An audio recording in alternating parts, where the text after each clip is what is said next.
Welcome to the Geekcentric podcast, and welcome to our spoiler-free review for the FX series Alien Earth. When is a machine not a machine?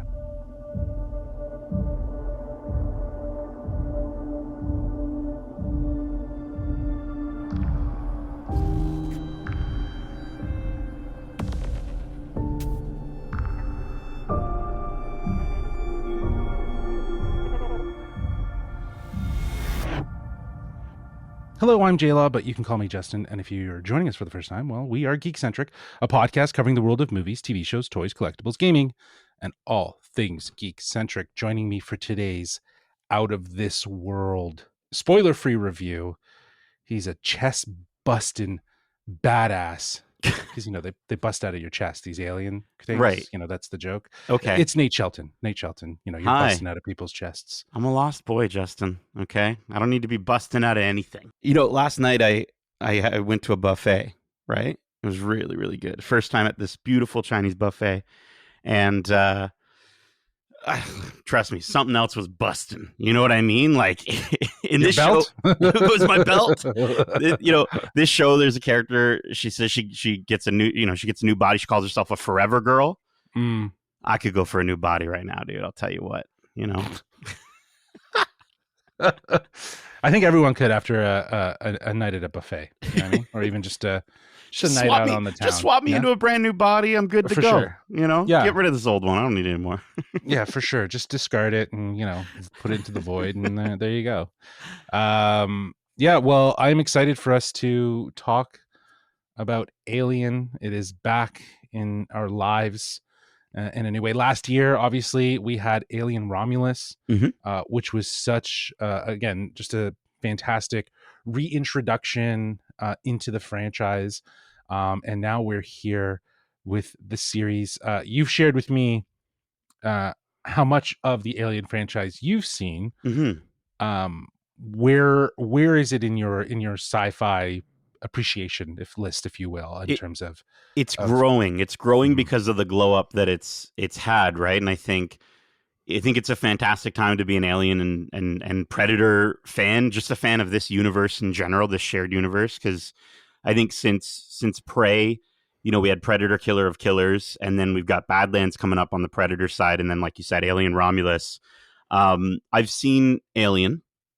I've seen clips from Alien 2, if that's what Aliens is that what it's called, and then Alien Romulus. I really, really, really, really did enjoy, and I'm really enjoying Alien Earth. It's nice to be back in this world, and this series more than anything makes me want to dive in and really dig deep into all the other Alien films, even the ones that I've heard aren't the best. Right. To your point of what you're saying about this sort of resurgence of these sort of these for all intensive purpose, retro sci-fi out of this world franchises, both have had a pretty good start, if you will. Like you mentioned with Prey for Predator, and Killer of Killers was absolutely fantastic, and here we are.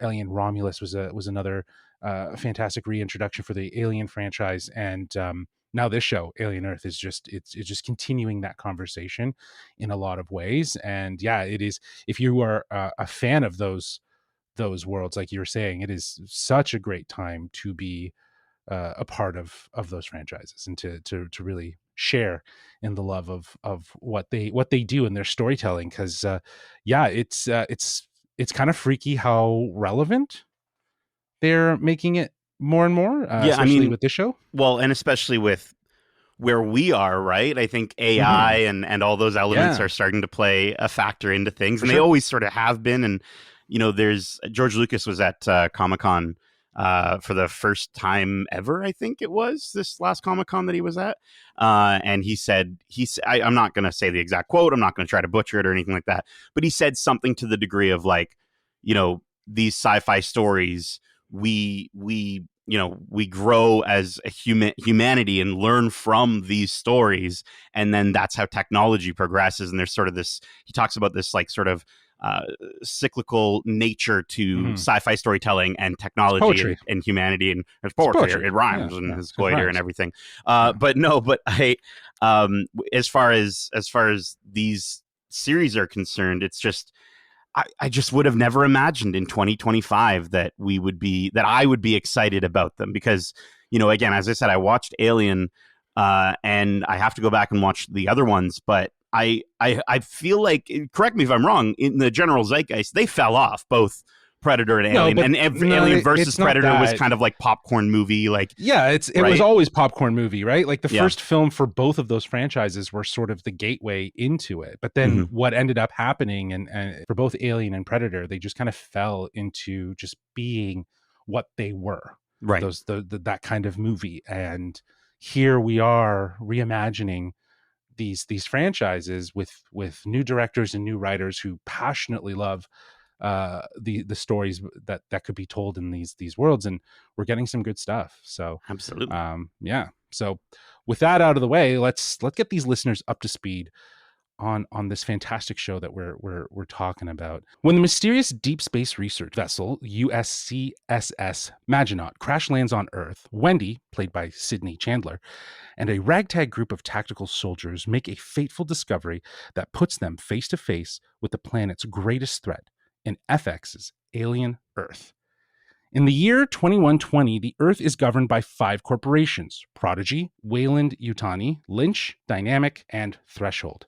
In this corporate era, cyborgs, humans with both biological and artificial parts, and synthetics, humanoid robots with artificial intelligence, exist alongside humans. But the game has changed when the Wonderkin founder and CEO of Prodigy Corporation unlocks new technological advancement: hybrids, humanoid robots influenced with human consciousness. The first hybrid prototype, named Wendy, marks a new dawn in the race for immortality. After Wayland Yutani's spaceship collides into Prodigy City, Wendy and the other hybrids encounter mysterious life forms more terrifying than anyone could ever imagine. Led by Chandler, the series showcases an expansive international cast, which includes Timothy Olyphant, Alex Lawther, Samuel Blenken, Babou Ceesay, Adrian Edmondson, David Rysdale, Essie Davis, Lily Newmark, Arana James, Adarsh Gurav, Jonathan Ajayi, Kit Young, DM Camille, Mo Barel, and Sandra E. Sensendiver. I apologize if I mispronounced anyone's names. It's all good. They were really not kidding when they said an expansive international cast. Like, absolutely. FX Alien is created for television and executive produced by Peabody and Emmy Award-winning Noah Hawley and Ridley Scott, along with David W. Zucker, Joseph Iberti, Dana Gonzalez, and Clayton Kruger. Also serve as executive producers on Alien Earth, which is produced by FX Productions. FX Alien Earth premieres with 2 episodes on Tuesday, August 12th at 8 p.m. Eastern on FX and on Disney Plus in Canada. There will be new episodes every week, with a total of 8 episodes for this first season. A huge thanks to our friends at Disney Plus Canada, and by extension Disney Studios Canada, for giving us these 6 episodes. So we will be talking about the first 6 episodes in a spoiler-free capacity. So with that out of the way, let's get into talking about this show. I want to start by talking about the vibe of the show, the look and feel of it, because it just oozes of classic Alien aesthetics. Like, just everything about it would just feel so old meets new. How did you feel about the vibe of the show? Yeah, man, I think, like, from the moment the text rapidly types itself out in that green glowy text that you would expect, with the sound design of those like humming old school computers, we talk a lot about like intentionality and confidence, and as soon as that happens, you just know with this show that they are nailing the look and feel. And I think the coolest part about this series is that you can realistically, you could probably take from what we've seen so far in the first 6 episodes, any of these sequences, cut them with any of the previous Alien films, and probably they would look, exactly how you would expect them to, right? I think if they fit right along there. Stuff. I would argue the space stuff. Okay. To your point, the stuff that they're hitting home with, like the text, the retro futuristic technology, The it lighting, the feels, film the grain, lighting, yeah, oh my yeah. god, and just the way the design is, it just lovingly calls back to the original Alien film, and sort of those again, those moments, and that look that very much was defining for the franchise. Mm-hmm. But yeah, it's just embracing that aesthetical DNA, and I think it's not just, especially even with, when you consider the sort of the dread drenched tension that you get from specific moments in this series, and you see like what made that franchise so iconic is replicated here in a lot of ways, and heightened. I think visually, though, it seems to blend the practical effects with the CGI in a way that mostly works for me. Mm-hmm. I think that does lean heavier though into the digital. Oh, okay. Um, Yeah, I mean, we're the cool thing with this series, right, and is that we are going to get to see, you know, different aliens, right? We're getting all forms of xenomorph. We're not just getting the big black xenomorphs, right, in full form. We're getting face huggers. We're getting, you know, infant xenomorphs. We're getting metal eating bugs, right? There's this incredible eyeball creature that, you're right, is very much a CG creature, and it isn't done. But I think the way that creature, without spoiling anything, just there are moments with that creature that do look very, very practical, even though maybe they aren't. I think there was a good amount of budget put into that one. But I think as far as we'll call it the Stitch of the series, I guess, the xenomorph itself, I think they did a really good job when it was practical, and you can tell, like you're saying, like you can tell when it's CG.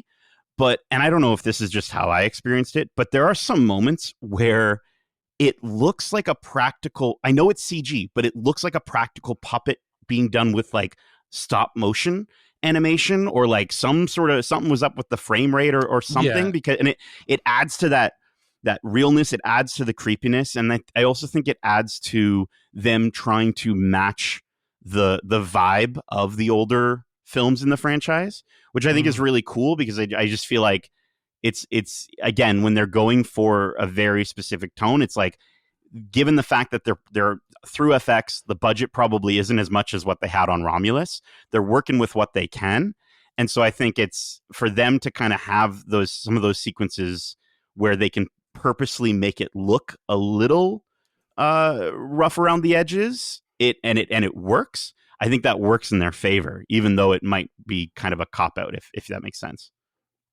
yeah, for sure. And like, given the fact that Alien Earth is set before 2122, if I'm not mistaken. I said it was what year did Yeah, I say it was? the year is 2120. Yeah. So, and I believe Alien takes place in 2122. This is what sets up, I think, the first Alien film in a lot of ways, right? Like the events of what we're seeing here. Um, so yeah, I think that's cool that they've brought in some of that technology from the ship and the aesthetic of the ships. And they've also, like you said, even just embraced the sort of animated, or the animation and the visual effects style from those films to kind of help it kind of make it feel a little bit more like it's all living in the same space, and pun intended. I feel like that makes a lot of sense why you might have noticed that. But yeah, I think that there are definitely, like, for tight shots, Yeah, like tight intimate shots, that's a real puppet, that's practical, that's probably easy for them to do. I think it's some of those wider shots or some of those running other things down the where they, hallways and stuff like yeah, that, things right? could, again, and I like, honestly, it's a way better than anything we got in Alien 3, with, Okay. which is David Fincher's film. That was primarily CGI. It was actually all CGI, and it was because the studio was like, oh, let's just do it all CGI. It that definitely didn't translate. You lost a lot of that magic. You could tell that it was CGI. So I love that they again, just like Alien Romulus, there's that blend, right? Doing the practical with it. I just think though that, as Fede said in the interview that I had with him last year, it's like practical is still more expensive than CGI in a lot of ways, right? Okay. Like it's far more pricier. All this to say, I'm glad that we get the best of both worlds in this series, and when it does make sense.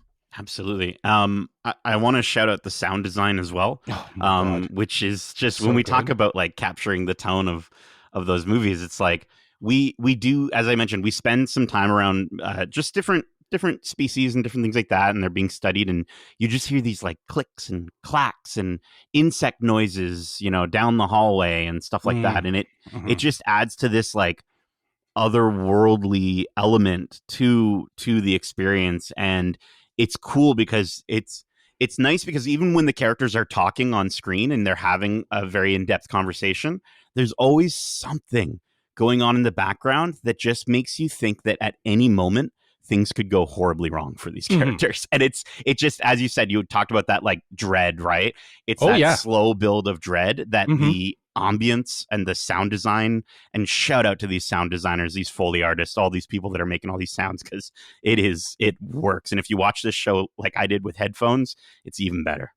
Yes, absolutely. I watched it with noise canceling headphones and was tripping out hard. But yeah, the sound design is a standout. It's ominous. It feels tactile.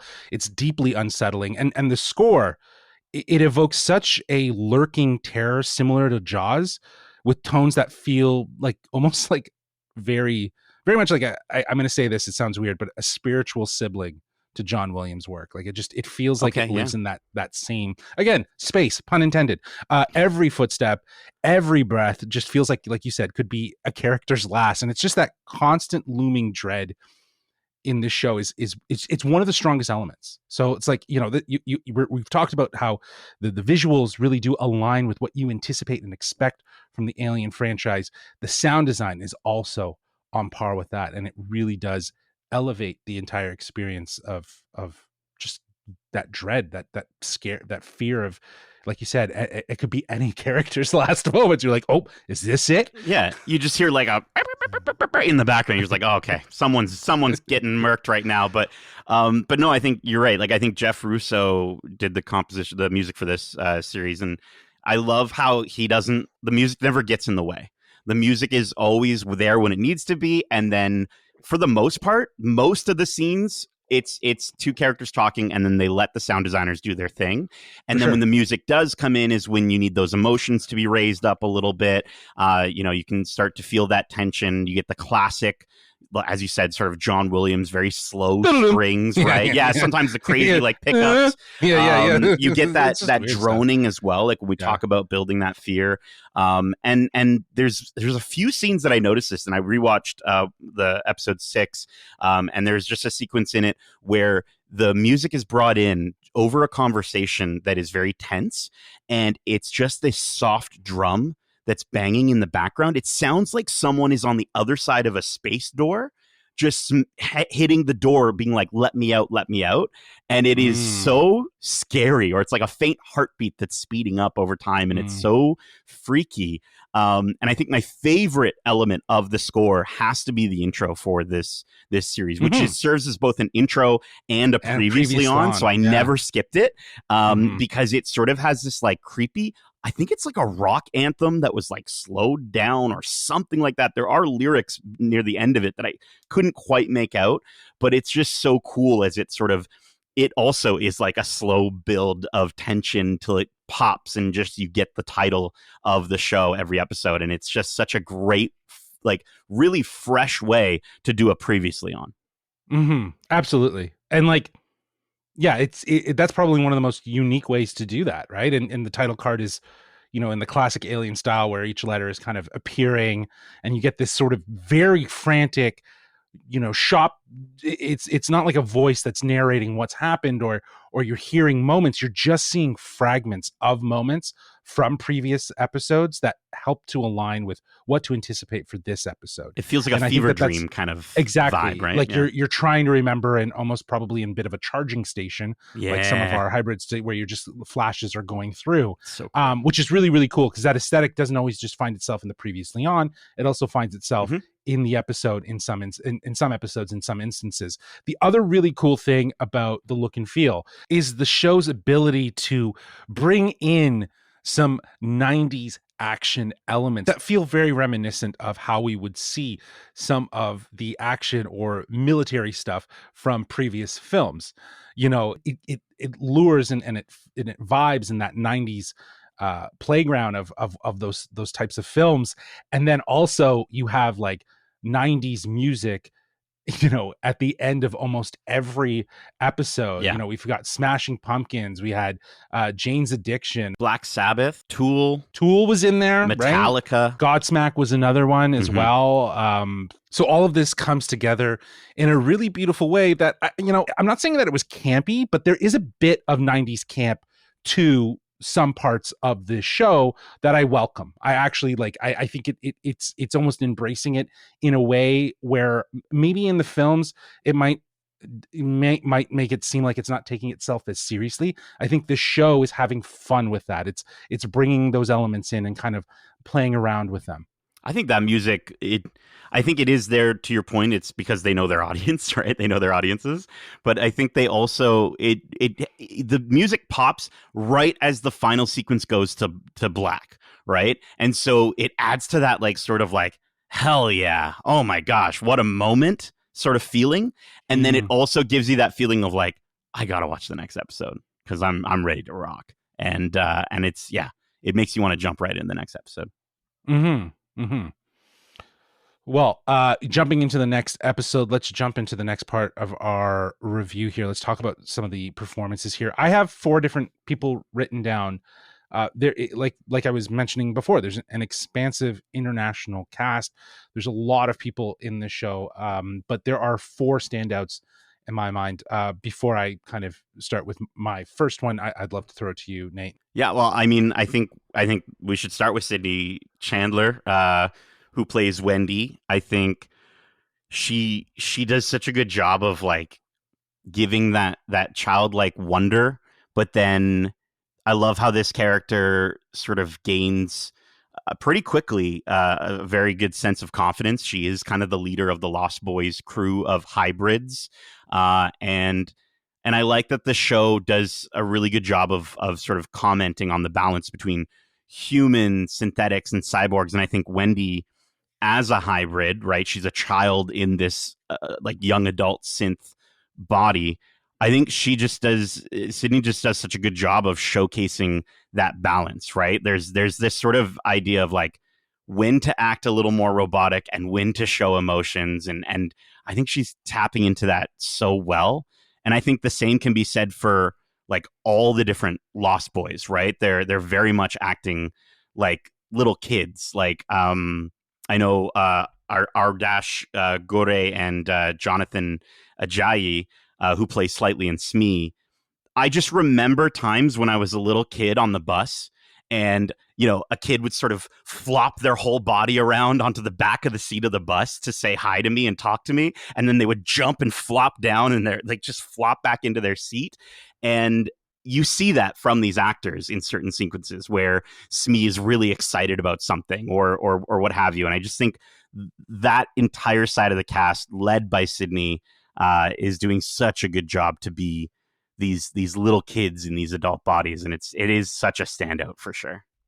Yeah, I would say for the Lost Boys, you definitely see a range of that, and I think for the 2 that you just mentioned with Smee and Slightly, like they definitely tend to lean in the more exaggerated, but it's done really, really well. Like it's like watching adults be children, and to a certain degree. Whereas I think Sydney Chandler is just, she's a revelation. Like as Wendy, she's just such a balance. She brings childlike optimism to the role, but she's playing a character who's literally a child in an adult body. So her outward projection of that is so balanced. It feels like it's more nuanced than it is as far reaching as like maybe Smee and Slightly are.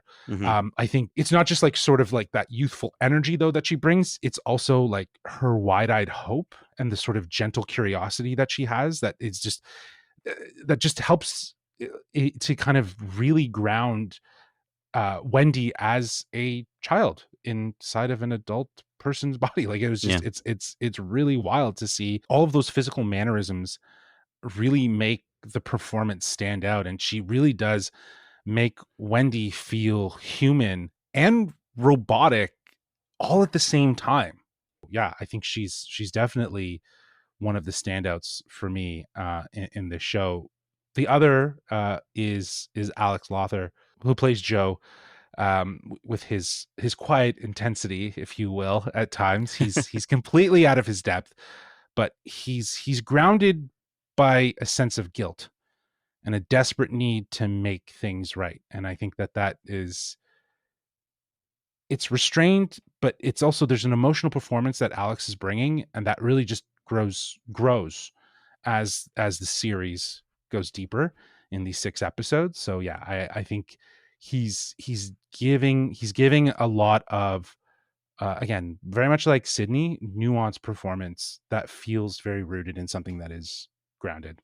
Yeah, I mean, I know he was in a very messed up episode of Black Mirror with that when we watched Andor, I didn't recognize him from, but then him in Andor as Nemec, I think we both absolutely adore that character and adore what he did for that story. And his performance in that role was so well done. And I think we talked about this, offline, but he is a very similar character, and there is this sense within Joe of this sort of, he's someone who's being used, right? He's being used by the Prodigy organization, and he is kind of starting to get a little sick and tired of it. And there's that sort of small fire that you can sense is growing within him, but he's quiet and he's kind, and he doesn't seem like he's patient. Yeah. He doesn't seem like he would hurt a fly.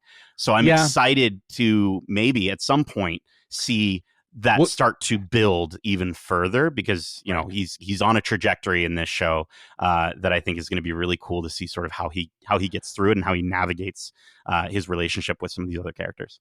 And I love that point. Like, I love the fact that he's someone that is patient and restrained. He's a doctor. Mm-hmm. I think he's a medic. Yeah. So he's a medic. Like a and war so medic.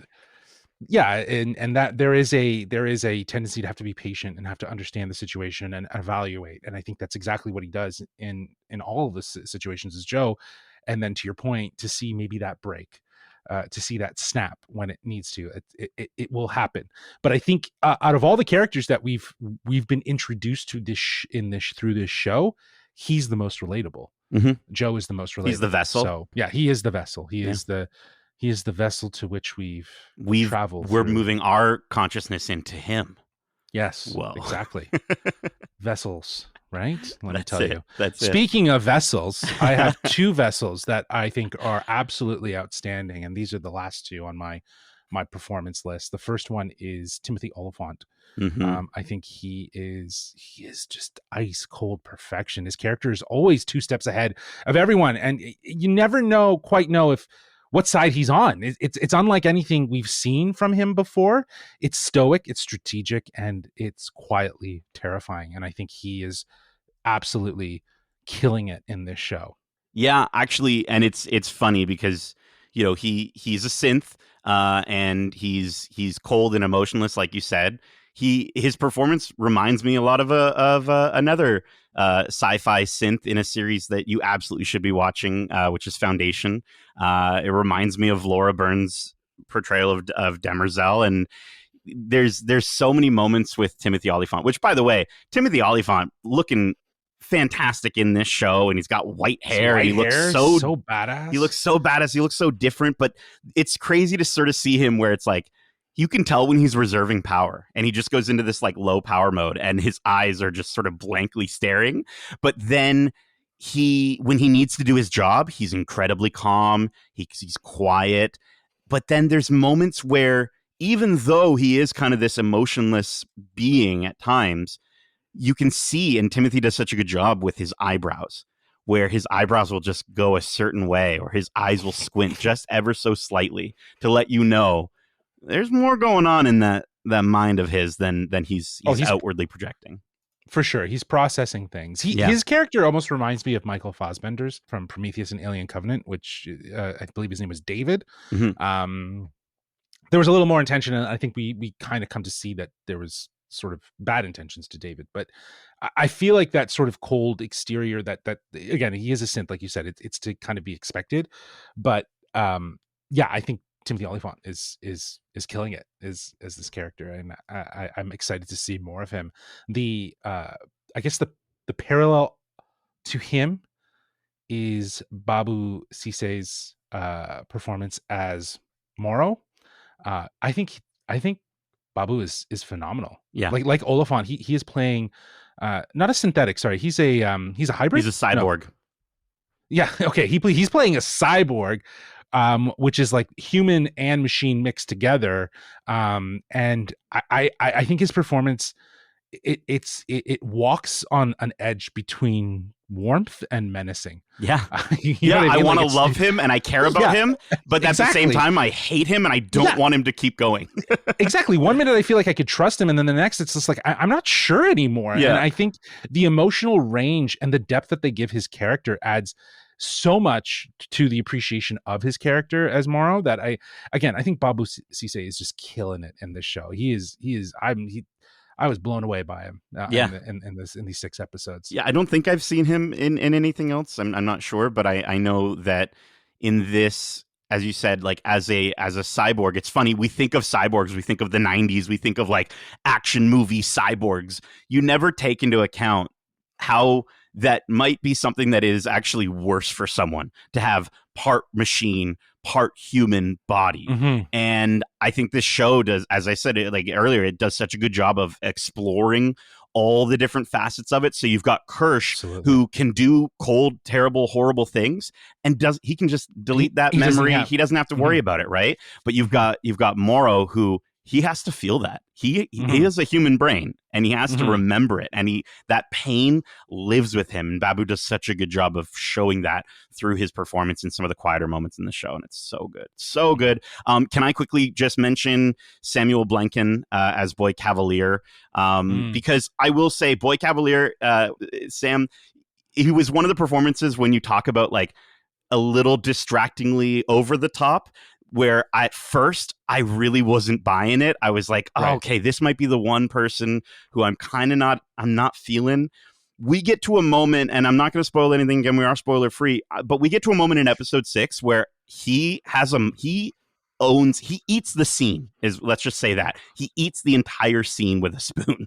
And bro, he did so well in that sequence to make me go, okay, I'm buying it now. I like him. He's the Peter Pan of this universe. If we're continuing with the Lost Boys stuff, right? Well, for sure. That's why he made his Wendy. Yeah, and the other characters I love are his it. Lost He's Boys. unhinged Peter and it Pan, works, right? Yeah, yeah, and everyone else is the Hook, right? And the crocodile, and sure, and all that the people that he's fighting, right? I do think that he is the over the top CEO stereotype, if you will, right? Yeah. Where but he's also a little folky, walks around barefoot and like linen garbs, and talks very philosophical, but then is also very selfish at times. I think that Samuel is definitely, like you said, he's giving us a range here where I think there's multiple faces to his character. It's really about understanding which face you'll see in which situation. That changes from episode to episode. Yeah 100%. Yeah. And as you mentioned, like there's a variety of casts that are featured in this show. We could probably mention something about all of them, but we're not going to do that. We've given you our top 4 favorites and 5 if anything. So I think at this point let's talk about the story. After these 6 episodes, I think one thing is clear. I think Alien Earth is made for fans. I think 100%. It's not just rehashing familiar beats. It's expanding the world in ways that feel fresh but also familiar. Introducing Earth and the presence of 5 major corporations just adds a fascinating dimension to the franchise's mythology, and understanding the corporate race to seizing knowledge around space exploration and just all of that, right? And I think at its core, the story isn't just about xenomorphs. It's about the consequences of playing God. Yeah. The series digs deep into the themes of AI, synthetic life, hybrids, and the ethics of creation, and around that. In our real world, where like you were saying, AI is evolving fast, the show's questions feel incredibly relevant and timely. Like, when do we stop? And who decides really at the end of the day, right? And I think Noah Hawley, it clearly has a deep respect for this franchise and the deeper themes that are here, and that passion just comes through in these 6 episodes. It's character driven at times, and it's all out just nightmare moments pulled straight from Alien. I think it's really thrilling, thoughtful stuff, and a deeply intentional in terms of expanding this universe. Yeah, mother decides, Justin. Mother will always decide. But no, and you know what's cool with this Mama's story? boy. Yeah, Muthr. Just to clarify, it's cool with this story. You're sort of dropped right into the world, and I will say, just speaking from the standpoint of like, I've only seen, two of the Alien films. I feel like this does a really good job of not necessarily forcing you to have had all of that prior knowledge. I think even if you've just seen sequences in Family Guy of Alien, right, like the on The Simpsons or what have you, you'll know enough to be able to get into this show. And I think it's cool how in the first episode there's so much context that's given to you through realistic dialogue in conversations, which was very much something that I do remember from that first film.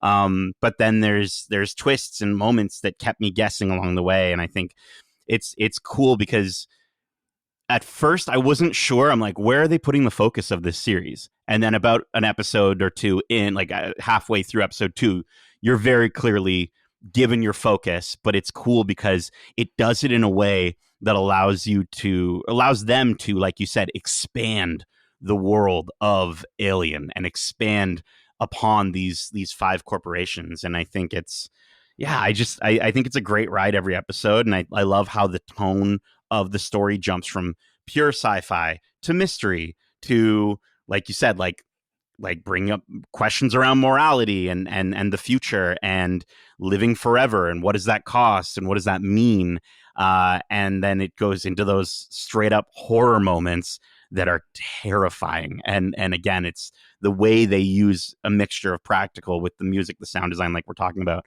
I don't know, man. Every single episode, there wasn't a single episode where I kind of felt like, I could have done without that one. Like each one felt like it had a really solid beginning, middle, and end to it.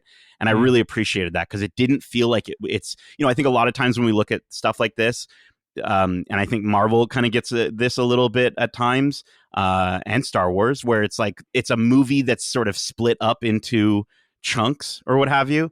This very much feels like it is made for, like you said, for fans, but for TV, which is really, really nice these days. And again, it just all plays into them knowing their audience and knowing what an audience would like, people that enjoyed the original Alien films or some of the newer Alien films would want to see, and how they'd want to watch this series. For sure. Yeah. Awesome. Well, it sounds like you enjoyed the story, which is great because I'm definitely with you there. But again, we've only seen 6 episodes, so we won't give a score at this point, but we will share some final thoughts. And I'd love to know, Nate, what's an episode you're looking forward to audiences to see? All right. Well, I'll start with final thoughts and then I'll get to my episode. But I mean, obviously watch this show.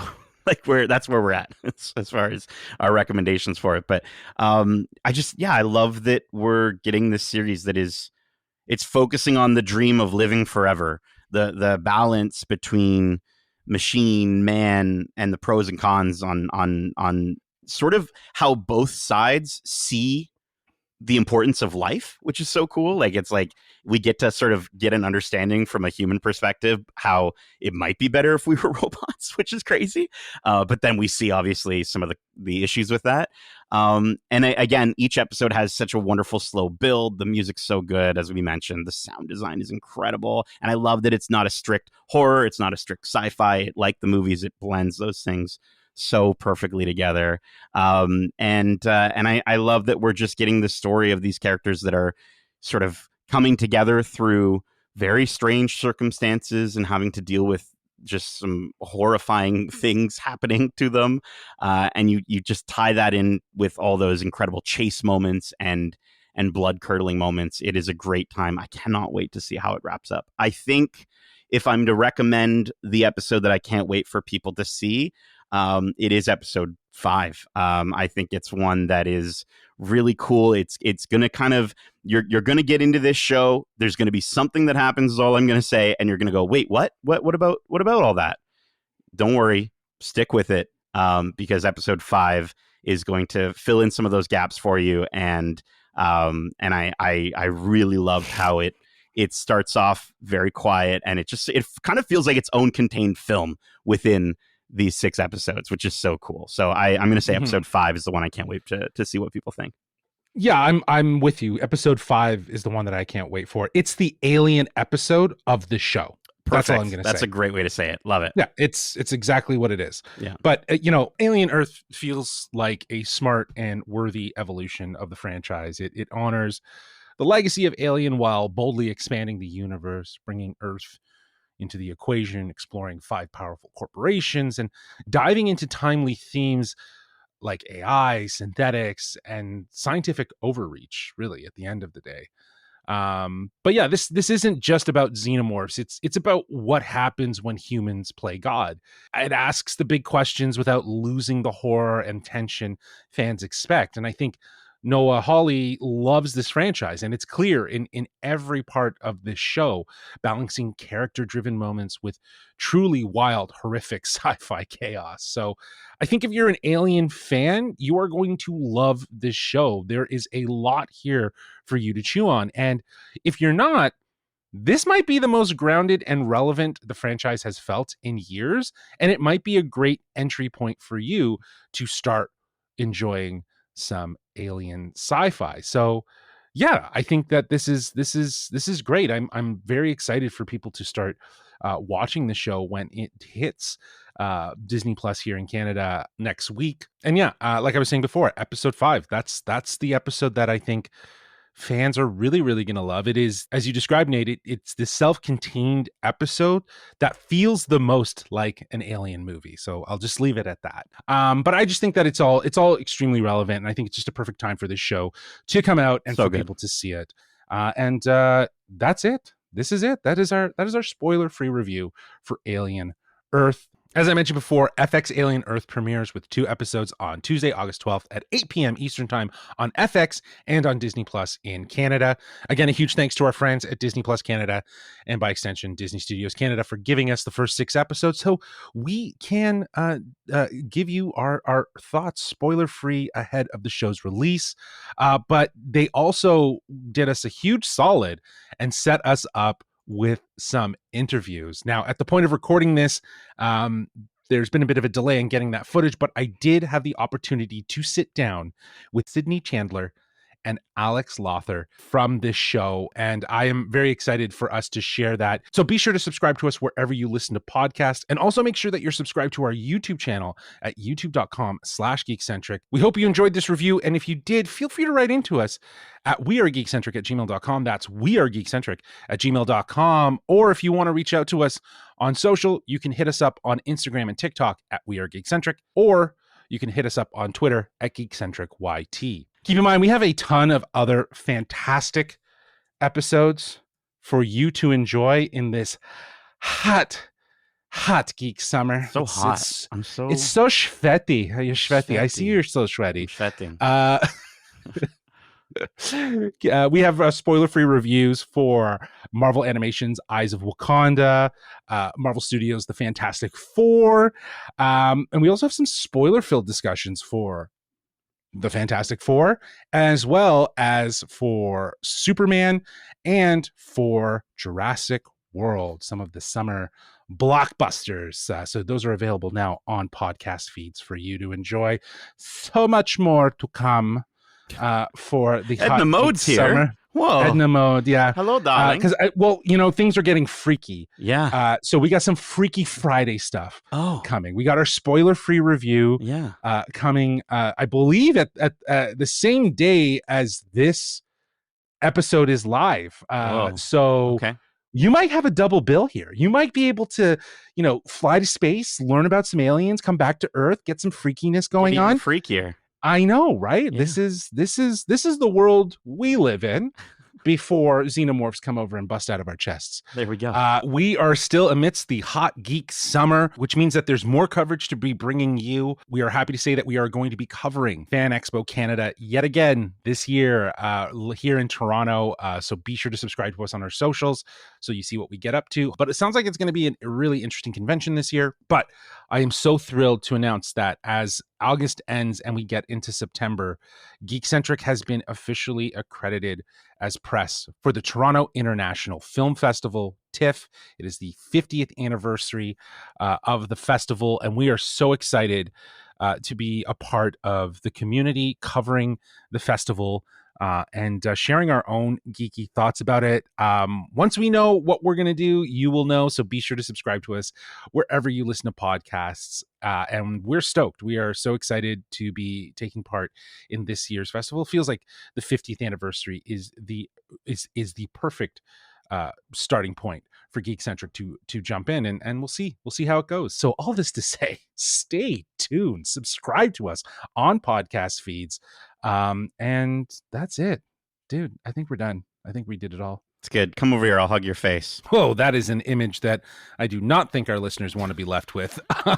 We appreciate you. Peace.